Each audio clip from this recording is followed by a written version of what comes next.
से ग्रैंड तरीके से किसी भी एक्टर को दिखाया जा ही नहीं सकता है। बट जब वो स्टार्ट होता है तो भाई साहब वो रुकता ही नहीं है। पागल आदमी है जो लोगों को मारता है और काटता है और ये सब करता है, उसका जो पे ऑफ है towards the end is worth it.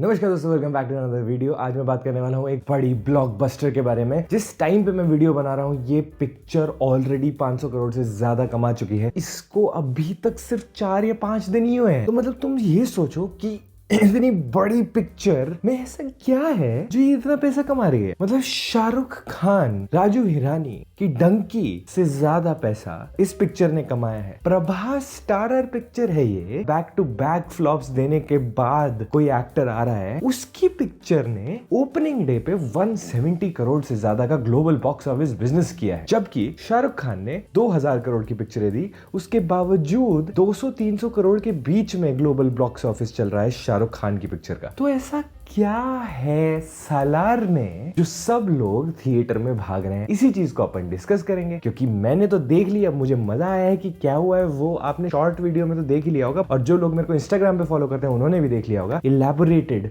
Point of views की बात करने वाले हैं, ऑनेस्ट फीलिंग्स में। मैं हूं डॉक्टर यादव। ज्यादा देरी नहीं करेंगे, सालार पिक्चर के बारे में बात करने वाले हैं। लेट्स स्टार्ट द वीडियो इन 3, इन 2, इन 1। पिछली वीडियो में चुटकी रह गई थी, इसमें नहीं रहने देंगे।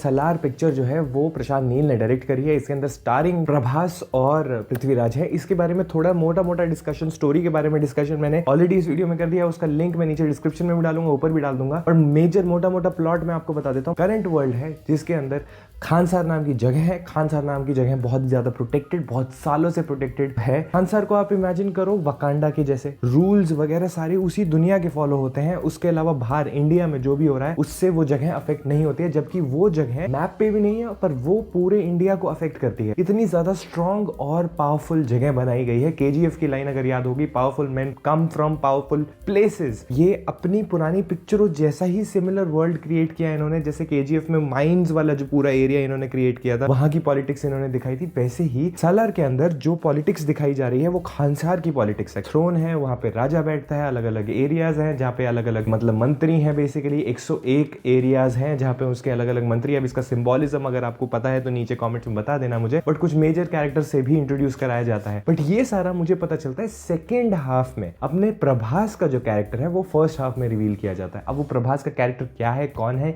ये मैं नहीं बता सकता हूं। उसका नाम सालार है भी कि नहीं भी है, मैं आपको पिक्चर देखने तक का इंतजार करूंगा। But it is very obvious जो आंसर है इसका। स्टोरी उतनी क्लेवर नहीं है जितना ये प्रिटेंड करती है क्लेवर होने का। मुझे केजीएफ की पॉलिटिक्स ज्यादा बेटर लगी, क्योंकि जो प्रशांत नील की जो स्टोरी टेलिंग है वो थोड़ी सी ज्यादा ऐसा दिखाता है कि मैं बहुत ही कॉम्प्लेक्स चीज बता रहा हूँ, जबकि वो बहुत सिंपल चीज के बारे में बात कर रहा होता है, बहुत कॉम्प्लेक्स तरीके से। जो कि मुझे पर्सनली इतना बड़ा फैन नहीं हूँ, क्योंकि मेरे को कैरेक्टर्स के नाम वगैरह इजिली याद हो जाने चाहिए थे, मुझे पता चल जाना चाहिए था। फर्स्ट हाफ बहुत अच्छा था क्योंकि बहुत स्लो था। सेकेंड हाफ में सब कुछ क्रैम्प्ड था, सब कुछ भर दिया गया। सारी पॉलिटिक्स सेकंड हाफ में दिखाई गई, जो कि मुझे पर्सनली ऐसा लगा कि डिवाइडेड होनी चाहिए थी, दोनों साइड पे थोड़ा थोड़ा बताना चाहिए था। फर्स्ट हाफ जो है वो 10 से 15 मिनट का प्रशांत नील के द्वारा किया गया प्रभास, रिबेल स्टार प्रभास का हाइप है। इंटेलेक्चुअल पॉइंट ऑफ व्यू की बाद में बात करूंगा, क्रिटिकल पॉइंट ऑफ व्यू की बाद में बात करूंगा। बाद में करूंगा कि वो मुझे पर्सनली कैसा लगा। मुझे मजा आ गया, आई एम नॉट किडिंग। मतलब जब मैं ऐसी पिक्चरें देखता हूं तो मुझे बहुत ज्यादा मजा आता है, अंदर से मजा आता है। गुस्सा सिर्फ ऑडियंस पे आ रहा था कि वो चिल्ला क्यों नहीं रहे थे। इतने ज्यादा जबरदस्त सीन्स हैं पिक्चर के अंदर। स्टार्टिंग में जो slow motion high frame rate scenes हैं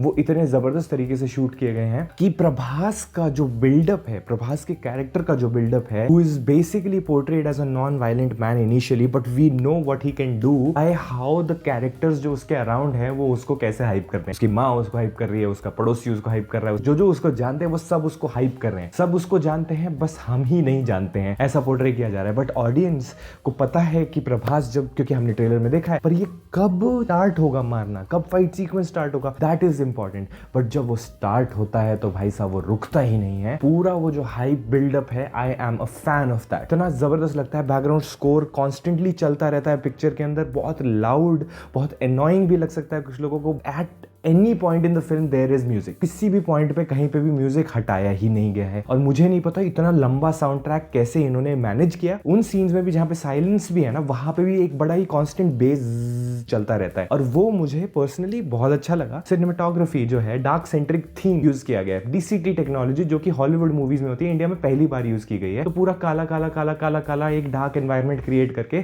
थ्रिलर्स वगैरह में ज्यादा यूज होता है। टेनेट में भी यूज किया गया इस चीज को। 4K में I was watching the film, KGF से कई गुना ऊपर है दिखने में। बार बार मैं KGF का नाम इसलिए ले रहा हूँ क्योंकि इन्हीं का सिनेमा है। बाकी जवान और पठान जैसी फिल्म जैसे मैंने देखी उनसे काफी ऊपर है। टाइगर की सिमिलर क्वालिटी है, टाइगर और इसकी सिमिलर क्वालिटी है, काफी अच्छी क्वालिटी में बनाई गई पिक्चर है। एरी एलेक्सा 35 कैमरा से बनाई गई फिल्म है ये। Absolutely love how this film looks. मतलब वो जो मास मेंटल सिनेमा होता है ना, जिसमें बस एक बंदा है, एक पागल आदमी है जो लोगों को मारता है और काटता है और ये सब करता है, मैं फैन नहीं हूं। इस तरह की सारी पिक्चरें मैं नहीं देखना चाहूंगा, बट टाइम एंड अगेन मुझे मजा आएगा। बट अभी ज्यादा हो रहा है, अभी इसको कम कर देना चाहिए। 6 महीने में एक पिक्चर ऐसी मैं देख सकता हूँ, हर महीने दूसरी पिक्चर ये नहीं होनी चाहिए, बिकॉज उससे असली सिनेमा जो है वो पीछे रह जाता है। एक्टिंग की बात कर लेता हूँ एक बार। प्रभास जो है पूरी पिक्चर में कहीं पे भी एक्टिंग नहीं करते, मैं सही ऑनेस्टली बता रहा हूँ। He has a very straight, बिल्कुल long face and there is nothing, no expression on his face, and I think that is what works for Prabhas. मुझे नहीं पता, इनकी पुरानी पिक्चरों के जो भी फैंस हैं वो मुझे बताओ कि भाई Prabhas is not acting at all, he is just fighting. And यहाँ पे मैं तारीफ करना चाहूंगा सिनेमेटोग्राफी, एडिटिंग, बैकग्राउंड स्कोर और डायरेक्शन की, जो कि एक एक्टर जो कि कुछ भी नहीं कर रहा है उसको इतना ज्यादा अच्छे तरीके से पोर्ट्रे किया जा रहा है कि भाई साहब ओ माय गॉड, ये भगवान है। बॉडी इज ऑल्सो, मतलब पृथ्वीराज सुकुमार की body is also way better than Prabhas body. ऐसा लगेगा कि मैं बॉडी शेम कर रहा हूँ, but he has to work hard for such roles. ऐसा इतना बड़ा पहाड़ जैसा आदमी आपने, एनिमल जैसा आदमी आपने दिखाया, तो उसका कुछ बॉडी तो बनाओ। सिर्फ अपर बॉडी और बाइसेप बना के आप नहीं किसी कैरेक्टर को ऐसे दिखा सकते। प्रभास को मेहनत की जरूरत है। खैर, बहुत अच्छे सीन्स है पिक्चर के अंदर, बहुत ज्यादा बड़े बड़े सीन्स हैं। पिक्चर बहुत सिंपल है। फर्स्ट हाफ 10 से 15 मिनट में खत्म हो जाना चाहिए था, वो 1 घंटे सवा घंटे तक स्ट्रेच किया गया। पॉलिटिक्स को फर्स्ट हाफ में दिखा देना चाहिए था, सेकंड हाफ में पॉलिटिक्स होनी चाहिए, सेपरेट होनी चाहिए थी। मेरे को ऐसा लगता है कि फर्स्ट हाफ में स्टोरी बहुत कम आगे बढ़ी, सेकंड हाफ में बहुत ज्यादा ही आगे बढ़ गई, और वो मुझे पर्सनली गलत क्रिएटिव चॉइस लगा। पृथ्वीराज के कैरेक्टर का कभी आपने बिल्डअप नहीं दिखाया, कभी आपने ये नहीं दिखाया कि ये फाइट कर सकता है कि नहीं कर सकता है। इवन देवा का कैरेक्टर जो है प्रभास जो प्ले कर रहे हैं, देवा और वर्धा इज पृथ्वीराज, ये दोनों के कैरेक्टर्स को कभी आपने दिखाया ही नहीं कि कितना अच्छा फाइट कर सकते हैं या फिर कैसे फाइट कर सकते हैं। इनको शुरू से ही इनके डीएनए में है कि इतना फाइट कर सकते हैं। मुझे नहीं पता इनकी स्ट्रेंथ वगैरह, इनका world building is not that good, but it is not. RRR में देखो, वो ऑलरेडी एस्टैब्लिश करता है कि उसके पैर क्यों स्ट्रांग है और उसके हाथ, अपर बॉडी क्यों स्ट्रांग है। फाइट जब लास्ट में वो चीज यूज होती है तो हमें पता चलता है कि ये जो वर्ल्ड क्रिएट किया गया है, इस वर्ल्ड के अंदर ये कैरेक्टर्स इतने स्ट्रांग है, बट इसके अंदर हमारे से एज्यूम कराया जा रहा है कि आप मान लो कि ये कैरेक्टर्स इतने स्ट्रांग है। एडल्ट्स के लिए बनाई गई पिक्चर है, हाथ कट रहे हैं, पैर कट रहे हैं, मतलब ऐसे मतलब दिखेगा बहुत सारा खून खराबा है इसके अंदर और बहुत ज्यादा वायलेंस है पिक्चर के अंदर। और सिर्फ वायलेंस के ऊपर नहीं चल रही है पिक्चर, ये पिक्चर चल रही है मास एंटरटेनमेंट पे। इसके अंदर इतने सारे मास सीन्स हैं, when you see you are like कि इससे ग्रैंड तो कुछ नहीं हो सकता, इससे ग्रैंड तरीके से किसी भी एक्टर को दिखाया जा ही नहीं सकता है। इवन पृथ्वीराज का कैरेक्टर जिस तरीके से हाइप किया जा रहा है, जो सेकंड पार्ट में दिखाया जाएगा, हाइप पे बेस्ड है ये पिक्चर। पूरी पिक्चर खुद को ही इतना ज्यादा हाइप कर देती है पिक्चर के अंदर ही कि आपको लगता है कि अब कब दिखाएगा। कुछ लोग इससे एनॉय भी हो सकते हैं, बट जब वो दिखाता है, oh my god, when you see that Kali Maa वाला सीन जिसके अंदर वो उसने पूरा पीछे बैकग्राउंड में तलवार दिख रही है उसके, वो वाला सीन का बिल्डअप इतना ज्यादा है, उसका जो पे ऑफ है towards the end is worth it. पूरी पिक्चर में सबसे ज्यादा जबरदस्त पे ऑफ मेरे को इसी सीन का लगा। मेरे आंख में आंसू थे, मैं बहुत ज्यादा ऐसा गूज बम्स वाली मोमेंट भी आ रही है, आंसू भी आ रहे हैं और मैं थ्रिल्ड भी हूँ। मैंने इतना जोर से ताली बजाया कि मेरे हाथ भी दर्द करने लग गए।